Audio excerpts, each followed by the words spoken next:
믿어주겠니? 믿어주겠니? 옛날 어느 나라에 함께 살았던 왕자와 왕의 이야기. 언제부턴가 그 나라에는 몹쓸 병이 돌고 있었대. 사랑과 용서보다 미움과 싸움이 커져만 가는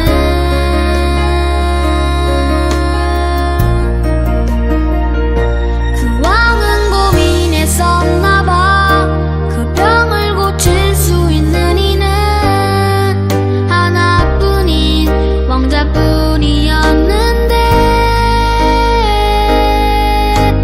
그걸 모르는 어리석은 백성이 왕자님을 해치게 될 것을 알았던 거야. 그때 왕자님이 말했대. 사랑하는 저들을 위해서 제 영혼을 아버지께 드려요.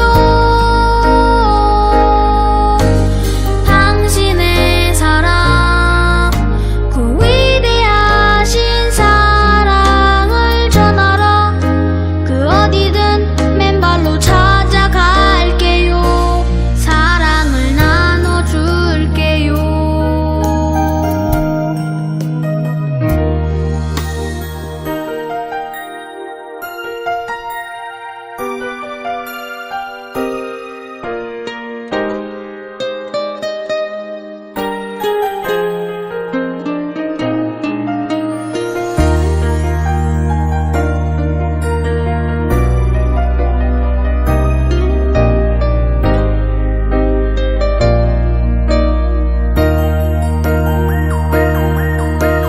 추운 곳에서 어두운 곳에서 매일 사랑을 가르쳤대. 항상 기뻐하라고 기도하며 감사하며 살라고.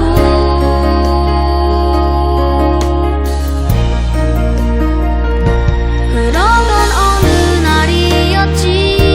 어리석은 백성들이 그만 왕자님을 해치고야만 거야. 하늘도 울고 세상도 울었지만 왕자님은 기도했대. 저들을 용서하라고. 그제서야 모두 알았지. 우릴 위해 이곳에 오신 걸. 우릴 위해 눈물 흘리셨단 걸. 그분의 사랑, 그 위대하신 사랑을 배우고 다시 오실 그날을 기다렸는데 또 시간은 점점 흐르고 그 기억은 멀어져 가면서 우리들은 다시 잊어가나 봐. 그분의 사랑, 그 위대하신 사랑을 우리는 언제까지나 항상 기억해야 해. 가슴에 새겨둬야 해.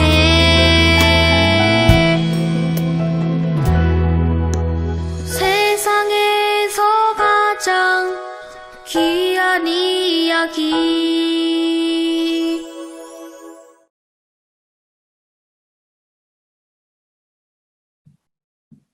다같이 사도신경으로 우리의 신앙을 고백하겠습니다. 시작.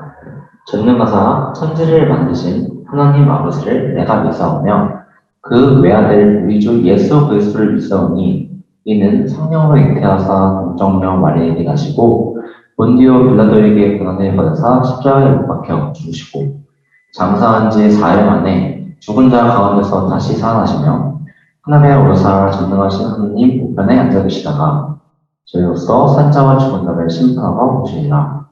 성령을 믿사오며 거룩한 공회와 성도가 서로 교통하는 것과 죄를 사하여 주시는 것과 몸이 다시 사는 것과 영원히 사는 것을 믿사옵나이다. 아멘. 오늘 주님께서 우리에게 주신 말씀은 아모스 5장 14절에서 15절 말씀이에요. 다 함께 한 목소리로 읽어볼게요. 시작! 너희는 살려면 선을 구하고 악을 구하지 말지어다. 만군의 하나님 여호와께서 너희의 말과 같이 너희와 함께 하시리라. 너희는 악을 미워하고 선을 사랑하며 성 문에서 정의를 세울지어다. 만군의 하나님 여호와께서 혹시 요셉의 남은 자를 불쌍히 여기시리라. 아멘. 자, 오늘은 하나님의 기준이라는 주제를 가지고 여러분과 같이 이야기 나눠볼 거예요. 여러분, 혹시 우리나라 지하철에서 음료수를 마셔본 적 있나요? 또 길거리에 툭툭 이렇게 쓰레기를 버려본 적이 있나요? 있다면 여러분이 만약에 그런 행동을 했을 때 경찰관이 여러분에게 어떤 말을 할까요? 아마 그냥 쓰레기로 길거리에 버리면 안 돼요. 아니면 지금 같은 시대에는 뭐 지하철 같은 공공장소에서는 마스크 내고 음료수를 막 마시고 그러면 안 돼요 라고 이렇게 경고로 말 정도로 경고를 할 거예요. 하지만 싱가포르라는 이 나라에서는 상황이 조금은 달라요.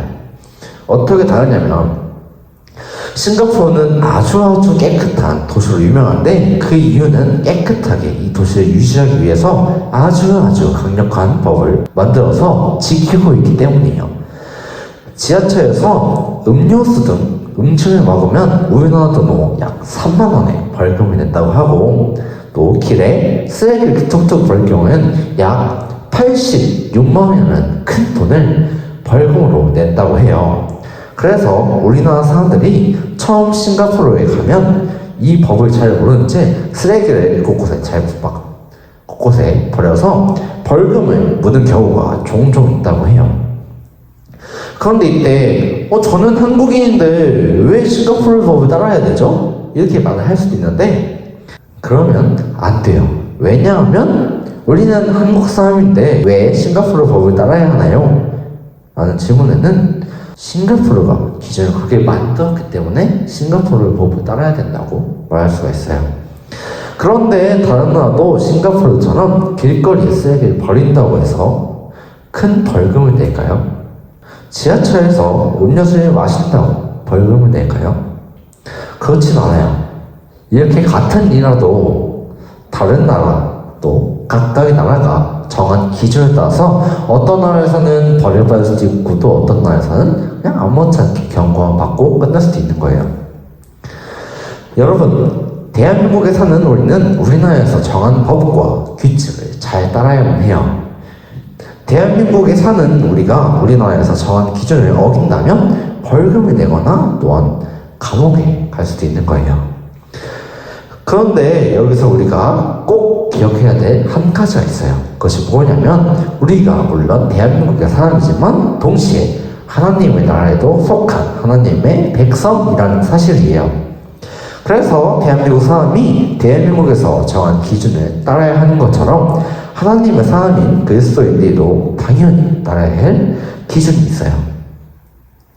그렇다면 예수님은 우리의 마음속에 모시고 사는 우리에게 따라야 될 기준은 무엇이 있을까요?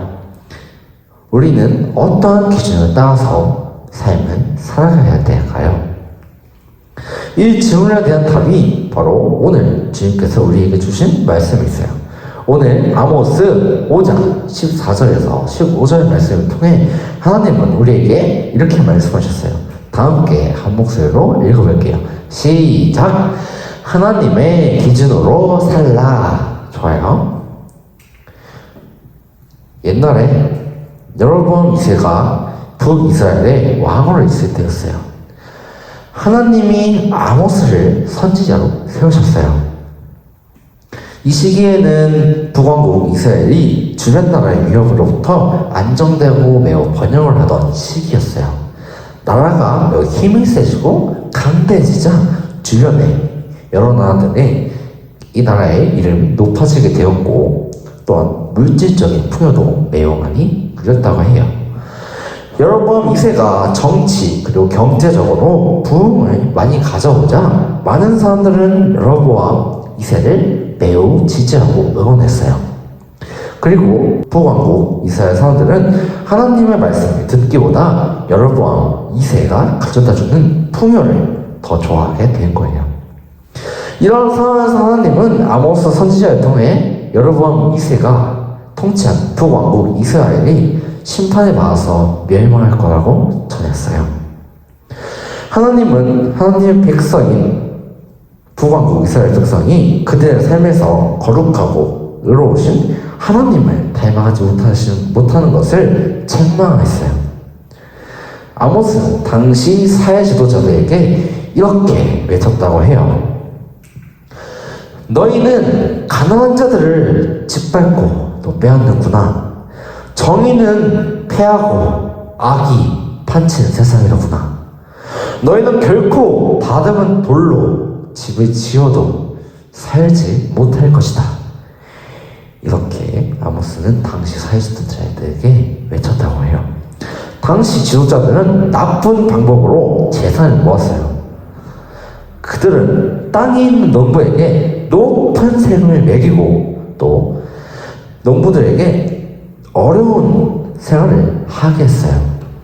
그렇기 때문에 농부들은 아주 높은 세금을 내고 그것을 못 이기다가 결국 자신이 가진 땅을 팔면서까지 세금을 내면서 지도자들의 배를 불려줄 수밖에 없었던 상황이에요. 이렇게 땅을 빼앗긴 농부는 살아가기 위해 어쩔 수 없이 자기가 판 땅을 다시 빌려서 거기서 거둔 곡식의 일정한 양을 주기로 약속을 하고 농사를 지을 수밖에 없었어요. 하지만 땅을 빌린 대가로 지불하기로 한 곡식의 양이 점점 많아져서 결국 부자들의 배만 채워주고 농부들은 아무리 열심히 해도 자신들은 가져가는 게 점점 줄어들 수밖에 없었어요. 북왕국 이스라엘 지도자들은 하나님의 말씀을 점차 중요하게 여기지 않았어요.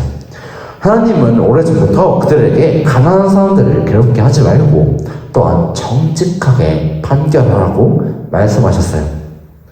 하지만 북왕국 이스라엘의 지도자들은 자신의 이익을 지르기 위해 뇌물을 준 악행도 정당화하게 되었어요.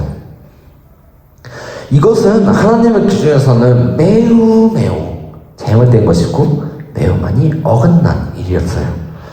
하지만 하나님은 북왕국 이스라엘 백성들에게 다시 또 한 번 기회를 주시기로 했어요. 그래서 아모스는 그들에게 다시 하나님의 말씀을 외쳤어요. 너희는 살려면 악을 버리고 선을 추구하라. 아모스는 북왕국 이스라엘이 진심으로 회개하고 하나님께 돌아간다면 구원을 받을 수 있다고 선언했어요. 이것은 하나님의 말씀을 기준으로 삼지 않는 모든 것을 버리고 하나님의 말씀을 기준으로 공의와 정의를 회복시켜 선을 추구하며 산다면 하나님이 살려주시겠다고 하는 것이었어요.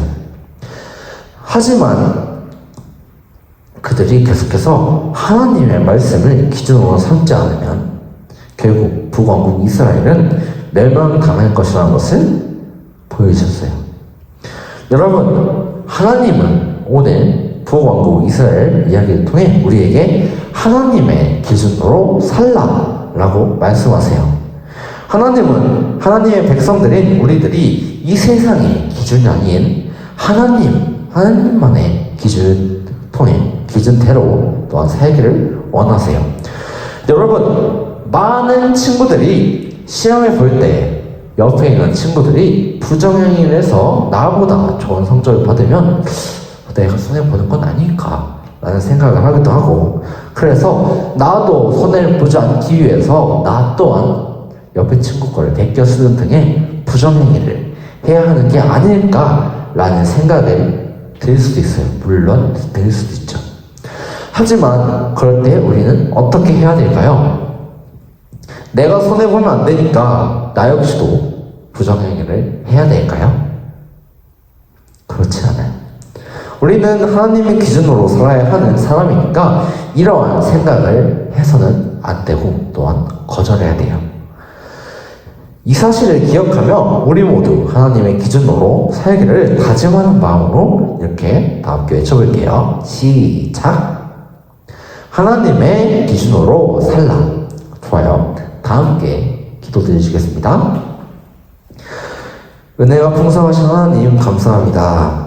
주님의 은혜로 이 시간 저희가 이 자리에 모여서 함께 주님을 찬양하고 예배드리게 하심에 더 큰 감사를 드립니다. 주님, 오늘 저희가 함께 나눈 말씀처럼 이 세상을 살아가는 저희 모두가 세상의 기준이 아닌 하나님의 기준을 따라 살기를 희망하고 소망하며 언제나 겸손의 자세를 가질 수 있게 해주시길 원합니다. 저희와 함께 하시는 주님의 손 아래에서 저희가 살아갈 수 있기를 소망합니다. 모든 것에 감사드리며 이 모든 기도를 우리를 너무나 사랑하셔서 죽기까지 순종하신 예수님의 이름으로 간절히 기도드립니다. 아멘. 자, 지금 시간은 초등부 광고 시간이에요. 첫 번째로 여러분 오늘이 사순절 몇째 주일인지 알고 있나요? 맞아요. 오늘은 사순절 셋째 주일이에요. 이번 한 주간도 지난 2주간도 있었던 것처럼 마찬가지로 주님을 기억하면서 살아가는 여러분이 되시기를 간절히 기원합니다. 두 번째가 매우 중요한 건데 이번 주부터 사순절 기호식품 금식 프로젝트를 진행하게 될 거예요. 이번 주는 사순절 셋째 주일로 과자를 안 먹는 프로젝트를 할 거예요. 이번 한 주 동안 딱 일주일 동안 과자를 금식, 안 먹기로 우리 꼭 약속해요. 다음 주는 음료수, 그리고 그 다음 주는 미디어 금식이에요. 유튜브랑 게임 같은 걸 딱 일주일만 참아보고 그 시간 동안 예수님을 생각하고 주님의 삶을 기억하면서 주님의 고난에 동참하는 저와 여러분이 되시기를 간절히 바랄게요. 세 번째, 또 매우 중요한 건데요. 코로나19가 요즘 매우 많이 확산되고 있죠. 어제만 해도 62만 명 감염되다고 했는데 여러분 각자의 자리에서 어디에 있든지 어디를 가든지 개인 방역수칙 매우 잘 지켜서 건강하게 잘 지냈으면 좋겠어요. 네 번째, 현장 예배는 언제나 이 교회에서 항상 진행됩니다. 하지만 지금처럼 코로나 상황이 매우 어려울 때는 교회 나오기 힘들 수도 있으니까 집에서 안전하고 건강하게 예배드리고 코로나 상황이 나아지면 교회 나와서 함께 전도사님과 예배드렸으면 좋겠어요. 빨리 여러분 보고 싶어요. 자, 마지막으로 주님께서 알려주신 기도를 통해서 오늘의 예배를 마치겠습니다. 두 눈 감고 두 손 모으고 다 함께 주기도문으로 오늘의 예배 마치겠습니다. 시작!